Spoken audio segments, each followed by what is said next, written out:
प्रतापराव गुजरांच्या 7 तलवारी. नमस्कार, माझं नाव आहे महादेव मुसू करळे. मी 96 कोळी मराठा आहे आणि सावंतवाडी तरपनेत्रीचा रहिवासी आहे. आणि ह्या ठिकाणी मी प्रतापराव गुजरांच्या समाधीमध्ये एक श्रद्धाने भक्ती सेवा करतो. अगदी सुरुवातीला हे शासनानं 3 डागे 1, 2, 3, 4, 5, 6 डागे या पाचाटमध्ये बनवतो. त्याचं कारण असं आहे की हा नैसर्गिकमधला जो इतिहास आहे हा अनंत काळापर्यंत आपल्या हिंदू संस्कृतीला समजला पाहिजे म्हणून या 6 ढाली पाषाणमध्ये बनवले. ही ओरिजिनल ढाल आहे मावळ्यांच्या हातात. ओरिजिनल ढाल आहे. ओरिजिनल ढाल आहे. इतकी मोठी आहे. आतला ब्लॅक भाग आहे ना. अरे बाबा, ती ढाल आहे. हां, आतला ब्लॅक. हां ही आणि ही एक तलवार 55 किलोची आहे. ही एक तलवार 55 किलोची आहे. हां हां हां पावसाळ्यात चारीकडून ह्याच्यात पाणी पडतं. हां ही गंजून 2-3 वर्षात खराब होणार. हां म्हणून एक बदलता येते पण सगळ्या बदलू शकत नाही. म्हणून शासनानं दोन्ही तंत्रांना ही परत समाधी नवीन बांधून 2009ला इथं लोकार्पण झालं. हां हां हां अगदी सुरुवातीला 24 फेब्रुवारी 1674 महाशिवरात्री दिवशी या 7 वीरांचं बलिदान झालं. ती जागा ही आणि ह्या ठिकाणी प्रत्यक्षात शिवाजी महाराजांनी स्वतःहून 400 वर्षापूर्वी जी समाधी बांधली ती समाधी ह्या ठिकाणी होती. आणि त्या समाधीवर प्रत्यक्षात शिवाजी महाराजांनी ह्या 7 तलवारींनी ही ओरिजिनल ढाल प्रत्यक्षात शिवाजी महाराजांनी गावलेली होती. अगदी सुरुवातीला काय झालं 15 एप्रिल 1673 उमराणेगड तालुक्याचे पहिले युद्ध झालं बलोरखानाचं. त्यावेळेला त्या ठिकाणी बलोरखान हाकतो दाती चूर्ण धरून क्षमा मागतो की आम्हाला मारू नका, आम्हाला सोडून द्या, परत आम्ही तुमच्या वाटेवर कधी येणार नाही असं बलोरखान स्वतःहून म्हणतो. त्यावेळेला महाराज रायगडावर राज्याभिषेकच्या तयारीत होते, त्यांना वेळ नव्हता. प्रतापराव गुजरांनी एक छोटीशी चूक केली. महाराजांची परवानगी न घेता बलोरखानाशी छळ केला.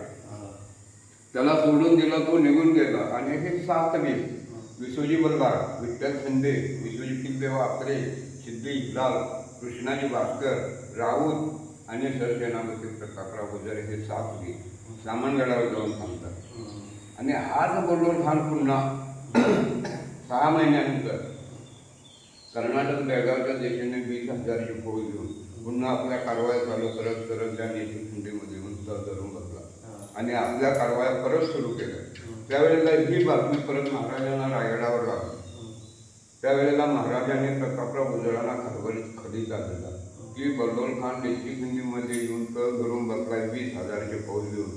तेव्हा तुम्ही उपलब्ध सैन्यानिशी बल्लोरखानाला गर्दीत बसून खलास करा, नंतर आम्हाला तोंड दाखवा.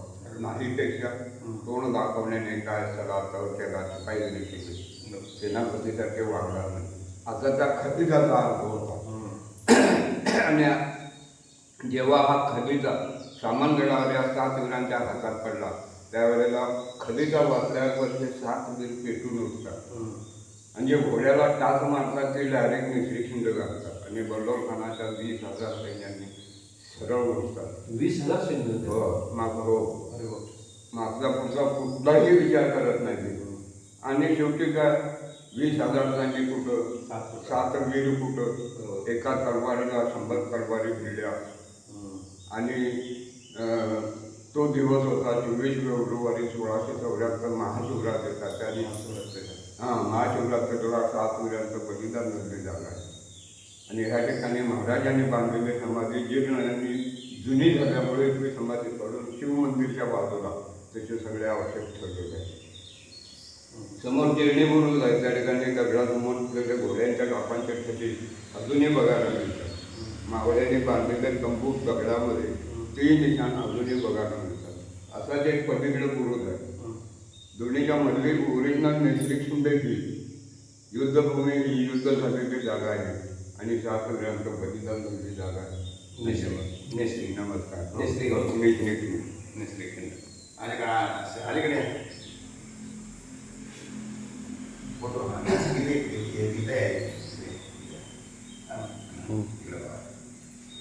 जरा इकडं ओपन. हां, ओके ओके, ठीक आहे. आत्ता जी आपण माहिती दिलात ती माहिती मी सोशल मीडियाला पाठवू शकतो. यूट्यूब व्हॉट्सअपवर घे ठीक आहे तुमच्या मनावर आहे, पाठवा. ओके चालेल ठीक आहे धन्यवाद